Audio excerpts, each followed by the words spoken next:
Hey everyone, welcome back. This is Lucid. We're hopping back into Garden of Good and Evil. If you are tuning in now, you are tuning in at the right time. The war with Rlyehs is heating up. Diplomacy is very intriguing. And I've got quite a few good turns for you. We're starting on turn 75. And I'm on turn 79 in the game right now. So not quite up to speed. So first of all, we have a dire portent go up, and I don't think I'd pointed it out in the previous game, but Maelstrom had fallen down. Either we killed one of the fine ladies who had cast Maelstrom, or they got feeble-minded from mind hunting. I suspect Maelstrom's being cast by one of the Queen Water Elementals, but it could be a different caster. I think he has an Aboleth, too, that may have cast it, which is one of his national heroes. And there's another national hero, which I think is Water 5. So there's a few options for who could have cast it, but whoever cast it probably got feeble-minded. Anyway, it's back up. So that's good. Makes it a little less efficient if he's having to recast it all the time. Arcane probing, we found a site. A painted cave, so that is worth it. We have an assassination. We freaking wreck this assassin. Get some. Oh, this one didn't have a water elemental. I'm actually not sure. Why did he send one assassin at me? I wonder if it was afflicted. Oh, so it had a black bow of Beowulf. But he doesn't even get to use it because it gets surrounded in melee the first turn. We were successful in killing a lot of our war trolls. Or no, they were successful in killing their war trolls.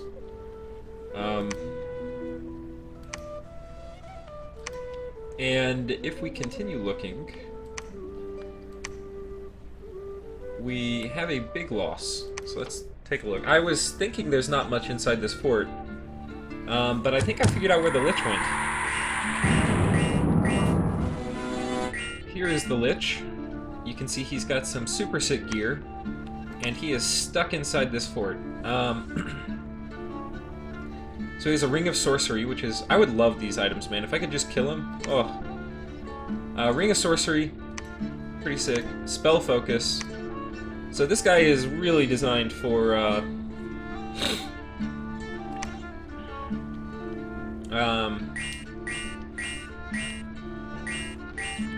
for casting Undead Mastery. And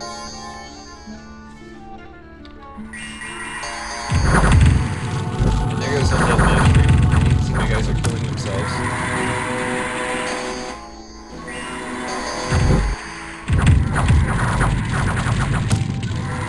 And look, they're all dead.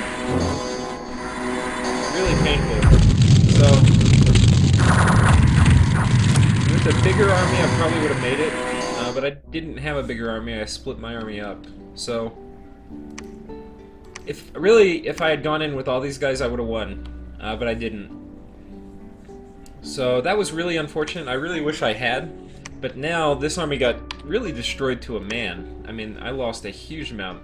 So if I sent this force in, it would be doing the same thing with a different army. So, did I lose? How many of my liches did I lose? I mean, my lictors? I lost, yeah, over 2/3. Or about 2/3. So, yeah, they got totally crushed. And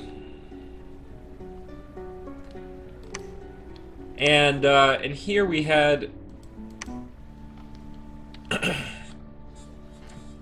you can see I mopped up their PD. And then we have our battle against the Water Elemental, where of course it kills my my Mount King. And I'm going for it. We're gonna sit on top of this this capital, and I hope I can freaking break in. My guy's kitted out. He's immune to assassins. Probably my weakest point is I only have 25 lictors, or only 23. I wish I had 25. But yeah, these guys, I could get Soul Slay spammed, and then they would eventually get my main dude. A counter to that would be bringing 2 of these guys in, and then being able to drop more protections of the Sepulchre, or getting to a point where I can drop anti-magic, which I'll have to actually research. I don't have it. It's really low. It's only enchantment 4, but yeah, getting to a point where I can drop anti-magic.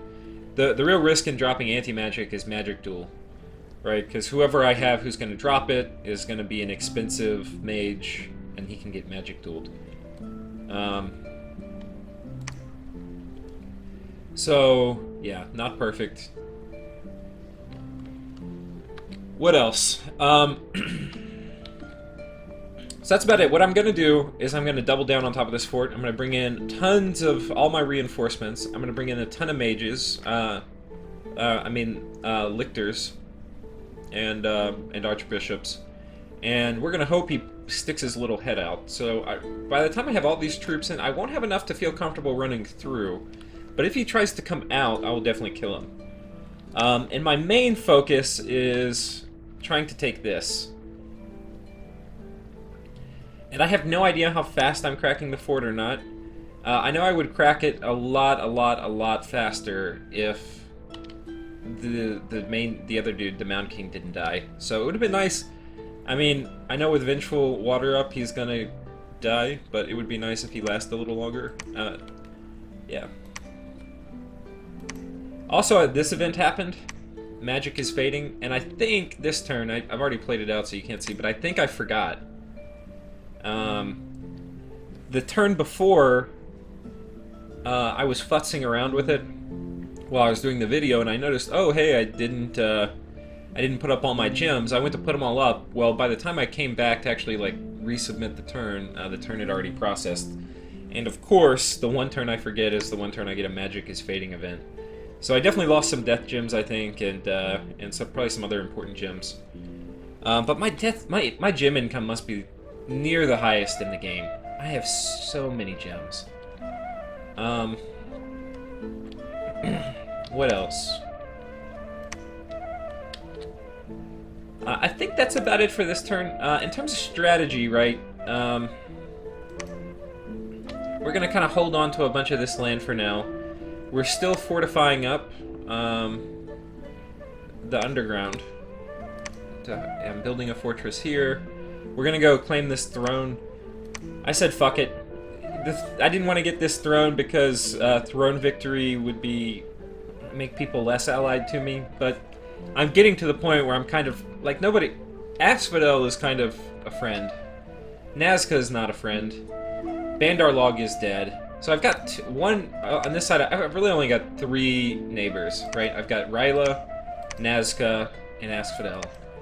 I think Asphodel and I can kind of team up, so I don't want to piss him off. But he also is gonna. He can either eat Scaleria, who I think is very weak, or he can fight Rlyehs. Nazca, I think, is going to attack me. I don't know. We'll see. So that's this turn. We're going to do turn 75. I mean, 76, excuse me. So, site searching, we found a water site, which I love. Oh man, I don't even know if I checked this event out when it happened. Wow. 2 water gems. Vengeance of the Dead did not... This would have worked, but I think the dude resisted it.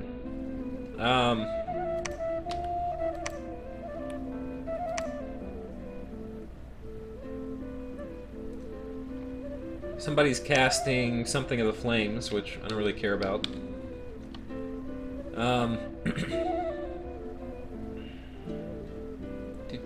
Horror Specs did not find anything. And then we found 2 sites. We found a maze, which is an Astral 2 site, which is sick, and an Enchanted Gate, which is Astral 1. So that is a really good province. So I've got a few provinces now. There's a province here that I really want to keep. I would really like to fort this, so I need money, and I need an army to protect it. So you can see Rlyehs is bringing in a pretty big army now. This is pretty sizable. It's probably got 40 Star Children in it, at least. That's a really densely mage pack. I think he has almost all of his slave mages there. I mean, all of his Star Children there. And then there were some battles. So let's go check these out. So, it's breaking that. I don't think there was a major battle. Let's check this out. He lost some Star Children here. So this is like a small raiding communion army, whatever that is. And I've got a lot of undead. But he has a lot of water elementals.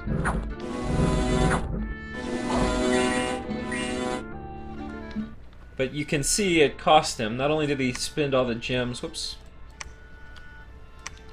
Not only did he spend a lot of gems, probably 8 or 9 gems on water elementals, but he lost 8 Star Children. And then a fair amount of Lobo Guards, so this was actually pretty expensive for him. I lost some sensors, which are kind of like whatever. That was this battle. There was a battle in Rlyehs. So I think he, if I remember, this was the battle he just popped out and doomed me. But we'll check.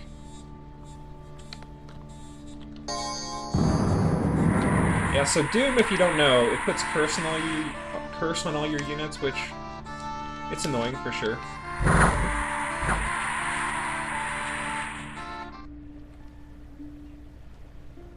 And we have, this is what happens when the water elemental attacks my assassin-proof archbishops. Something like that. Now it's this one. This is an unfortunate event. So here in Rlyehs, I have a Dusk Elder who is hidden, I will say. But it is apparently about to get totally wrecked, and it's got some really good, or some pretty nice gear on it. I really like this guy.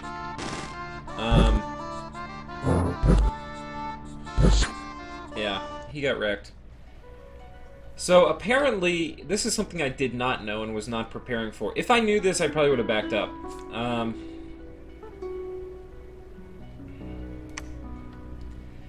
So apparently if you're hidden, you will still be attacked by Vengeful Waters. Vengeful Waters does not care if you're hidden or not, so in that way it would be actually really good if I got it up.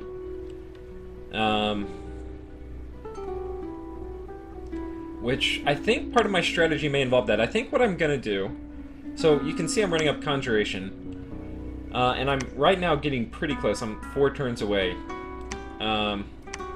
What I'm going to do is I'm going to replace Well of Misery. I'm going to take down Maelstrom, I think, with all of my pearls. Every pearl I have, we're going to take down Maelstrom. And I'm going to overcast Vengeful Water, but I'll do Well of Misery whenever I can. Vengeful Water and Maelstrom, I'll do those at the same time, and that way it'll be a while before you can put them both back up, because he's not going to have enough water gems. And this will have to be in a while. I'm thinking forward to turn 70. I get, or 79. I do have more water income then. But Vengeful Water is only Thaumaturgy 7, so it's definitely within reach. It's not going to be my next. If we talk about research targets, I'm going to get Conjuration 8, I'm going to get Well of Misery up, and I'm going to overcast it. I'm going to cast it with such a strong overcasting, I don't think it'll come down all game. They're not going to kill my Lictor again. I mean, my Demi-Lich again. Those days are past. Enchantment, I'm going to run up just to 4. That's like 1 turn of research. Thaumaturgy, I'm going to run up to 7. When I get Thaumaturgy 7, I'm going to have so many pearls. I'm going to Dispel Maelstrom, and I'm going to overcast, and I'll probably have, because this will be quite a few turns away, but before I get to Thaumaturgy 7, I'm gonna overcast Vengeful Waters.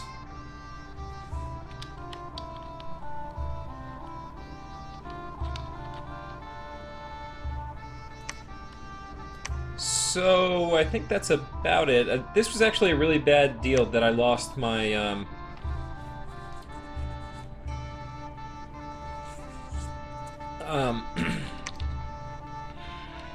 that I lost my main dude, my Dusk Elder. So what I decided to do this turn is I'm really worried about Mind Duel. I had thought of a few things. I thought, okay, we can run away, right? We can take this army and we can retreat. We can run through here, we'll kill a temple, hey, that's nice, and then we'll be out and safe. What I'm worried about is I just exposed this strategy, right? And he doesn't have time to counter it yet. You know, he doesn't have black hearts or other things to just have some super nasty assassins come after me.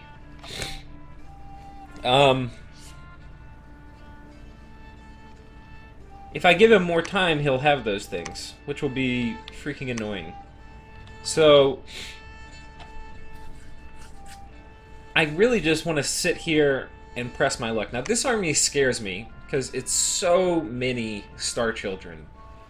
And, I mean, he's going to have the most high-powered communion. So it's really scary. I'm also worried about Mind Duel, or Magic Duel. Not Magic Duel, Mind Hunt, right?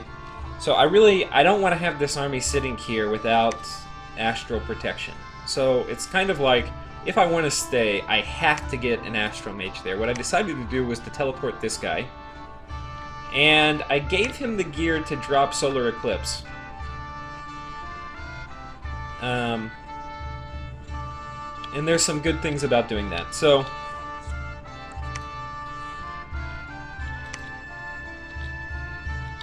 anyway,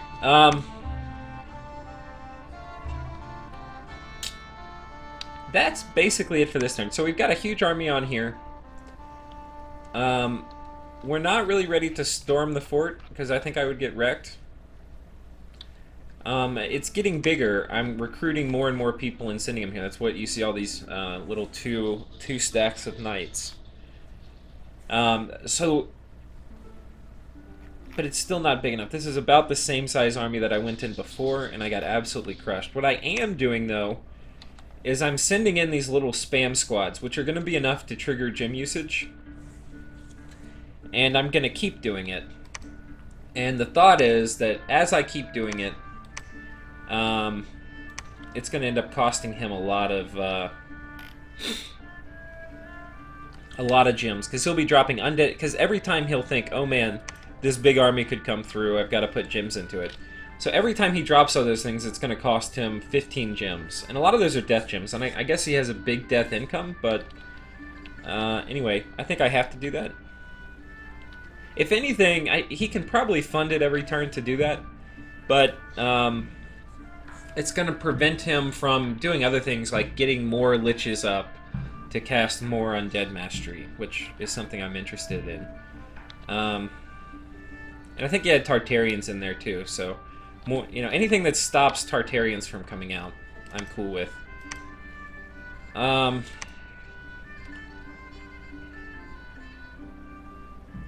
We had a few forts complete too. This fort completed. I'm claiming the throne. I've got a lot of population here. I'm gonna start losing it, but I wasn't super excited, and I didn't. I guess I do have the money. I could build a temple here. This is not really. I'm not super excited about this as a Knight of the Unholy Sepulchre recruitment area. It's so far out of the way. I mean, the logistics to get one person from here to here is 5 turns. You know, that's a lot. And this isn't even deployed to the front. I mean, it's almost a year before I can get him out to the front deployment zone. Caves have... I don't know any way to move through caves quickly. Even if they have mountain survival, they tend to get just totally slowed down by caves. So... next turn will be really exciting. I think this is the end of this episode. It's almost guaranteed that he's going to try to pull me off his throne. I mean, off his capital with this army. So let's see how that goes, and I'll catch you guys next time.